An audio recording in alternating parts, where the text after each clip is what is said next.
안녕하십니까. 김경국TV 시작하겠습니다. 윤석열 대통령이 탄핵에 대비하기 위해서 계엄령 선포를 준비하고 있다. 소위 말하는 계엄설을 처음으로 공론화 시켰던 민주당 김민석 의원이 오늘 완전히 그야말로 개박살이 났습니다. 어디 가서 고개도 들지 못할 정도로 신원식 국방부 장관에게 무참히 깨졌습니다. 아무런 근거도 없이 밑도 끝도 없이 내뱉은 계엄령 준비설에 국민들도 지금 혀를 차고 있죠. 민주당 내에서조차 엉뚱한 주장을 했다는 비판이 지금 쏟아지고 있습니다. 민주당의 한 중진 의원은 김민석이 똥볼을 찼다, 이렇게 말하고 있을 정도입니다. 안규백 의원, 오선 중진이죠. 국방위원장도 지냈습니다. 안규백 의원은 그런 제보는 없었다고 잘라 말했습니다. 김부겸 전 국무총리 뜬금없고 가능성 없다고 말했습니다. 이렇듯 민주당 안팎에서 온통 비난의 목소리가 이어지고 있습니다. 정성호 의원, 이재명 의원의 최측근이죠. 정성호 의원은 터무니없는 주장이기는 하지만 자기 당 소속 의원을 비판할 수는 없으니까 정치인이 이 정도 얘기도 못하냐, 이런 식으로 말했다가 또 정성호 의원도 욕을 얻어먹었습니다. 정성호 의원 입장에서는 차마 당 수석 최고위원인 김민석의 주장까지 틀렸다고까지 이렇게 말은 못하고, 그렇다고 편들어줄 수는 없고 기껏 도와준다는 말이 그런 말도 못하나, 이 정도였던 것입니다. 대체적으로 민주당 내에서도 정상적인 범주에 있다고 생각되는 사람들은 계엄설과 다소 거리를 두는 그런 분위기입니다. 그러자 김민석이 이를 만회하려고 안간힘을 쏟고 있습니다. 그런데 오히려 지금 계속 수렁으로 빠져들고 있는 그런 국면입니다. 김민석은 계엄 준비 의혹과 관련해서 여당의 국민의힘에 대해서 생방송 공개 토론을 제안하면서 한동훈 대표는 계엄 정보와 같은 중요한 정보를 알지 못할 것이다, 이렇게 말했습니다. 그랬다가 한동훈 대표로부터 나는 모르고 김민석은 아는 정보를, 나는 모르고 당신은 아는 정보를 좀 공개해라, 이렇게 쪼크를 받기도 했습니다. 김민석은 이미 주장의 근거가 없다고 사실상 자백한 상태이기 때문입니다.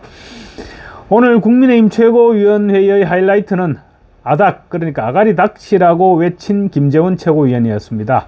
김재원 최고위원은 국민의힘 내에 요즘 계속 전투력이 없다는 소리를 많이 듣고 있는데, 그나마 전투력이 있는, 그리고 최근 들어 전투력을 갈수록 인정받아 나가고 있는 그런 최고위원입니다. 김 최고위원은 김민석의 생방송 토론의 요구에 대해서 즉각 응하겠다, 그렇게 자원하면서 만약에 김민석이 응하지 않고 도망갈 거면 아닥해라, 이렇게 일침을 놨습니다.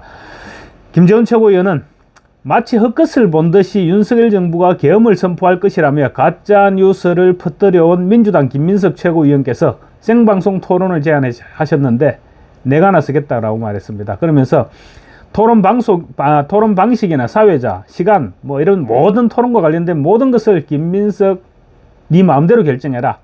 원하는 시간에, 나는 원하는 시간에 원하는 장소에 가서 원하는 사회자가 사회를 보는 토론에 응하겠다, 이렇게 자신감을 보였습니다. 김재원 최고위원은 그 대신 빠른 시일 내에 적어도 오늘 중으로 답변해라, 이렇게 김민석을 압박했습니다. 삼전수전 다 겪은 노련한 김재원, 박근혜 정부 시절에 정무수석까지 했죠. 노련한 김재원이 김민석이 어떤 구실로 토론을 회피할 것인지도 알고 퇴로까지 미리 차단한 것입니다. 김재원은 대통령이나 당대표가 나서라, 이런 허무맹랑한 주장을 하실 것 같으면 토론을 거부한 것으로 생각하겠다. 만약 묵묵부답하거나 앞에 얘기한 것처럼 대통령이나 당대표가 나서라, 이런 식으로 사실상 거부할 경우 그동안 나라를 어지럽힌 죄를 스스로 반성하고 아가리 닥쳐, 이런 얘기입니다. 아닥하시기 바란다라고 비판했습니다. 토론의 방식, 토론의 사회자, 시간 전혀 상관없습니다. 김민석 최고위원이 정하시는 대로 응하겠습니다. 만약에 대통령을 상대로 토론하자, 당대표가 나서라, 이런 허무맹랑한 주장 하시려면 저는 토론을 거부한 것으로 생각하겠습니다. 묵묵부답하거나 앞에서 말씀드린 여러 내용으로 사실상 거부할 경우에는 그동안에 이 나라를 어지럽힌 죄를 스스로 반성하시고 아닥하시기 바랍니다. 김재원 최고의 예상은 정확했습니다. 김민석은 김재원의 역제안에 대해서 토론 제안은 윤석열 대통령이나 대통령실 혹은 한동훈 대표를 지목한 것이었다, 이렇게 말했습니다. 그러면서 김재원 최고위원이 5.18 막말 논란에 휘말렸던 것을 거론하면서 그런 사람하고는 토론할 수 없다 이렇게 얘기했습니다. 아니 설령 김재원 최고가 5.18 막말이 있었다고 하더라도 토론과 무슨 관계가 있습니까? 그러니까 결국 아무 근거 없이 계엄령 준비설을 퍼뜨린 김민석이 자신이 없어서 도망을 갔던 것입니다. 김재원은 이미 김민석의 머리 꼭대기에 있었던 것입니다. 김민석은 오늘 또 국회 국방위에서는 신원식 장관에게 그야말로 사람 대접을 받지 못하는 그런 수모를 겪었습니다. 제가 국회를 30년 동안 취재를 했지만 국무위원이 국회의원에게 니 멋대로 하세요 이런 식으로 말하는 것은 저도 처음 봤습니다. 좀 과격하게 최근 들어 좀 과격하게 반응하는 국무위원들도 많이 생겼죠. 과거와 달리. 그리고 최근 들어서는 김문수 장관이나 이진숙 방통위원장 이런 사람들을 비롯해서 민주당의 억지를 참다 못하니까 국무위원들도 민주당 의원들을 향해서 거세게 반발하는 경우를 종종 볼 수는 있습니다. 그렇지만 오늘 신원식 장관의 반응은 그야말로 최고였습니다. 12.12 5.18이 다 계엄이었는데 당시 우리 군에서 항명한 분이 계십니까? 의원님. 됐습니다. 아니 12.12는 40몇 년 전의 일인데 잠깐만요.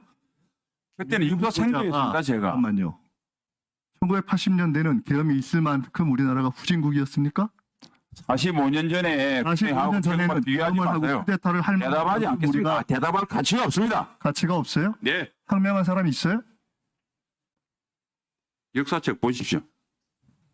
역사책을 제가 묻잖아요. 있냐고. 도대체 계엄 문제를 이렇게 억지로 해가지고 아니 제가 계엄 상당하게 묻고 있는 거 아니잖아요. 장관. 아니, 의원님. 장관. 의원님. 장관. 의원님. 장관. 내가 묻잖아요. 최근에 모인 날짜가 언제 승인했냐고. 왜 더 이상 대답하지 않겠습니다. 아니 도대체 대답하지 않는 게 아니라 못하는 거 아닙니까? 그건 혼자 생각하시고요. 왜 억지로 장관. 계엄을 내세요? 하나 더 물어볼게요. 제가 내일이면 이 취임식을 합니다. 좋아요. 자, 4년 반 동안 국방위 가는데 이렇게 대접을 하고 하시겠습니까? 장관, 내일 임하실 분이니까 말씀해 보세요. 기억 안 나서 말 못하겠어요? 의원님 원하신 대로 그냥 하세요. 저는 의원님 말씀을 전혀 대답할 가치를 못 느끼고 있습니다. 국민이 또는 국민의 대리인이 묻는데 너네가 물어보고 싶으면 물어라. 대답 안 하겠다. 기록에 남기지 않아도 좋다. 우리는 구두한다. 제가 한 말씀만 드리겠습니다.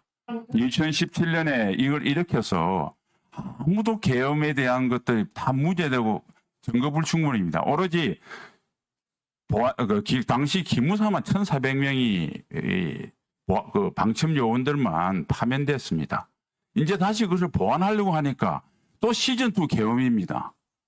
이걸 일으켜서 우리 국민이 아니라 김정은만 행복할 겁니다. 이제 좀 그만하십시오. 정말로 속 시원한 한방이었고 김민석은 말 그대로 개쪽을 팔았습니다. 신 장관의 기세에 회의 때마다 깝죽거리던 사성장군 출신 김병준은 오늘만큼은 이등병처럼 고분고분했습니다. 오늘이 신원식 장관은 오늘이 장관으로서의 마지막입니다. 내일부터는 안보실장으로 대통령실 안보실장으로 자리를 옮깁니다. 그런 신원식 장관은 민주당 김병주, 박선원 의원의 거듭되는 계엄령 의혹 제기에 속으로 지금 잔뜩 화가 돋아 있었습니다. 그런데 김민석이 또 불을 질렀다가 호되게 당한 것입니다. 신원식 장관은 박선원 의원의 질의가 끝난 후에 대한민국 국군은 헌법과 법률을 힘으로 수호하는 단체로 본연의 임무에 충실하고 있고 정치적 중립도 준수하고 있다. 지금이 어느 시대인데 누가 명령을 내릴 수도 없고 또 설령 그런 계엄령 같은 명령을 내린다 하더라도 장병들이 움직이지 않는다. 그러니 제발 국군을 믿고 더 이상 계엄령을 얘기하면 국군 장병들의 마음에 상처를 입는다. 이렇게 얘기하면서 사실상 호소에 가까운 그런 당부를 했습니다. 그런데 오늘 김민석이 또 시비를 걸었습니다. 이재명이 즐겨 달고 나오는 태극기 배지가 있습니다. 김민석은 그 태극기 배지를 오늘 달고 나와서 신원식 장관에게 시비를 걸었는데 12.12나 5.18 계엄 당시 항명이 있었느냐. 그러니까 신원식 장관이 지금 계엄령을 내린다 해도 군인들이 현장에 있는 군인들이 명령을 따르지 않는다 이렇게 얘기했는 데 대한 반박인 셈입니다. 김민석이 12.12나 5.18 계엄 당시에 항명이 있었느냐? 12.12나 5.18은 군과 국민의 동의가 있어서 벌어졌던 일이냐? 다 떠나서 군과 국민의 동의를 얻은 계엄 선포가 있었나? 이렇게 신 장관에게 물었습니다. 그러자 신 장관이 결국 폭발했습니다. 이때부터 장관, 의원님 이렇게 서로 고함을 지르면서 몇 차례씩 주고받았습니다. 그러다가 신 장관은 결국 대답하지 않겠다 이렇게 고함을 질렀습니다. 신 장관은 역사적으로 계엄에 대한 항명이 있었느냐라는 김민석의 거듭된 질문에 대답하지 않겠다, 대답할 가치도 없다, 역사책을 보시라 이렇게 맞붙었습니다. 신 장관은 김민석의 질문이 계속 이어지자 다시 전혀 대답할 가치를 못 느낀다, 혼자 그렇게 생각하시라, 의원님 원하는 대로 하시라 이렇게 고함치면서 자리에 뒤로 기대면서 눈을 감아버렸습니다. 신원식 장관은 김민석의 질문이 끝나자 지금 가까스로 군의 방첩 기능이 회복되려 하는데 또다시 계엄론 준비서를 거론하는 것은 우리 국민을 편안하고 행복하게 하는 것이 아니고 김정은을 행복하게 하는 것이다라고 격분했습니다. 신 장관은 또 야당 의원들이 예방 차원에서 계엄 준비서를 던졌다고 말한 것과 관련해서 툭 던진 돌에 개구리가 맞아 죽듯이 그 던진 돌에 장병들의 상처는 이루 말할 수 없다.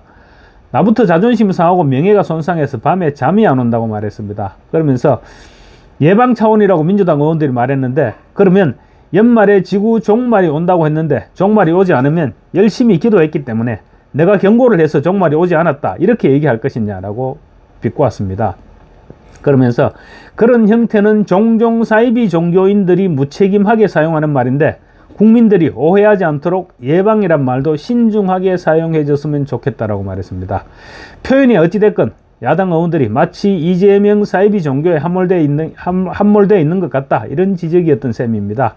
신 장관은 오늘을 끝으로 이제 안보실장으로 자리를 옮겼습니다. 그런데 후임인 김용현 장관 역시 군 출신 강골이라는 점에서 국방위는 야당 의원들이 무덤이 되지 않을까 이렇게 생각됩니다. 감사합니다.